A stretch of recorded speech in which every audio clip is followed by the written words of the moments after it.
রতুয়ায় নতুন করে উত্তেজনা, বোমাবাজি, আবার সেই মুখ, গামছায় ঢাকা মুখ ফিরে এলো।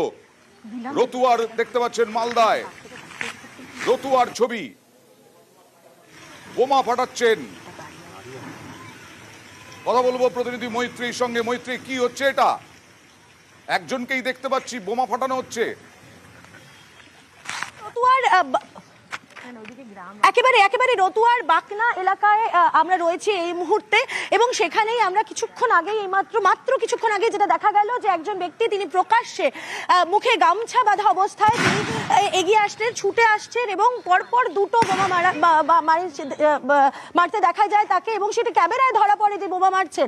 এইদিকে গ্রাম রয়েছে এবং খুব কাছেই কিন্তু বুথ রয়েছে, ফলে যেটা মনে করা হচ্ছে যে এখনো পর্যন্ত গ্রামবাসীরা তারা এদিক থেকে যারা ভোট দিতে আসছিলেন কোথাও তাদেরকেই ভয় দেখানোর জন্য এই বোমাবাজি কিনা সেই বিষয়টাও কিন্তু খতিয়ে দেখার মতো। তবে প্রকাশ্যে যেভাবে রতুয়ায় বোমাবাজির ঘটনা দেখা গেল, মালদায় উত্তরে প্রথম থেকেই কিন্তু শান্তিপূর্ণ ছিল, কিন্তু রতুয়ার বেশ কিছু জায়গায় বিক্ষিপ্ত ঘটনার খোঁজ আমরা পাচ্ছিলাম, এবং তারপরে এখন যেটা দেখতে পেলাম একেবারে ক্যামেরার সামনে প্রকাশ্যে মুখে গামছা বেঁধে দাঁড়িয়ে আছো, সেখান থেকে কতটা দূরে বুথ এবং গ্রামবাসীরা, মহিলারা বিশেষ করে আজকে সকাল থেকে অনেক লম্বা লাইন দেখেছি, সেই মহিলারা কি আরো মহিলা বাকি আছেন, পুরুষরা বাকি আছেন ভোট দিতে, তারা কি থমকে গেছেন?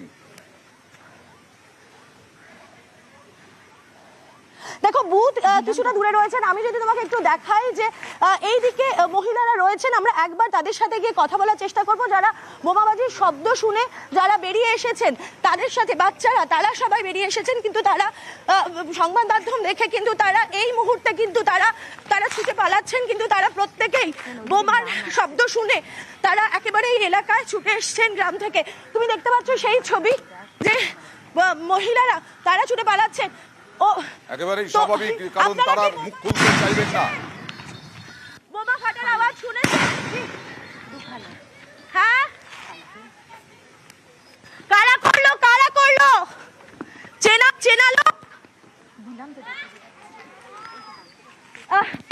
যে তারা কিছুক্ষণ আগে অব্দি রাস্তার ওপরে তারা বোমার শব্দ শুনে ছুটে এসেছিলেন, তারা এই মুহূর্তে তারা পালিয়ে গিয়েছেন, তারা ওপারে চলে গিয়েছেন এবং তারা প্রকাশ্যে আসতে চাইছেন না। তবে তারা বোমার শব্দ শুনে তারা এই রাস্তার উপর এগিয়ে এসেছিলেন, এবং এখান থেকে বাদিকে গিয়েই কয়েকটি গ্রাম রয়েছে, এবং এই ফাঁকা জায়গাটাতে কোথাও একটা গিয়ে যেটা মনে করা হচ্ছে যদি আতঙ্ক ছড়ানোর জন্যই এরকম বোমাবাজি হয়।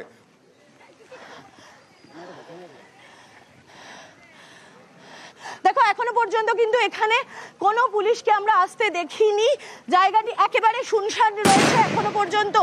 যেটুকু মনে করা হচ্ছে যে এখনো পর্যন্ত যেটা অনুমান করছি আমরা, এই যে কিছু সাধারণ মানুষ যারা বোমার শব্দ শুনে যারা বেরিয়ে আসছেন, আমরা একবার তাদের সাথে কথা বলে নেওয়ার চেষ্টা করব তারা কি বলছেন। তারা এই জায়গার তারা ভোটার। আপনারা দেখছেন মালদার রতুয়ার ঘটনা, রতুয়ার ভোটে মালদা দক্ষিণের রতুয়া, সেই রতুয়াতে উত্তেজনা, কারণ একজন মালদা উত্তরের রতুয়া গামছায় মুখ ঢেকে পরপর বোমা ছুড়লেন। কিছুটা দূরেই বুথ এবং কিছুটা দূরেই সাধারণ মানুষ দাঁড়িয়েছিলেন, মহিলারা দাঁড়িয়েছিলেন। বোমার আওয়াজ শুনলেন? বোমা ফাটার আওয়াজ শুনেছেন? এখানে ভোটটা কোন গ্রাম? এখানে কোন? ফোসকামার। এই বুথটা কতটুকু দূরে? সামনেই তো? সামনে একটু হালকা। এখানে এরকম দুটো বোমা মারলো পরপর, কারা মারলো বোমা? বলতে পারছি না আমরা। ভয় দেখানোর চেষ্টা কি হচ্ছে সকাল থেকে বুথে? সে তো যেহেতু আমাদের সিকিউরিটি আছে, ওটা হতে পারে। হ্যাঁ, কিছু কি হচ্ছে? ভয় দেখানো কি হচ্ছে?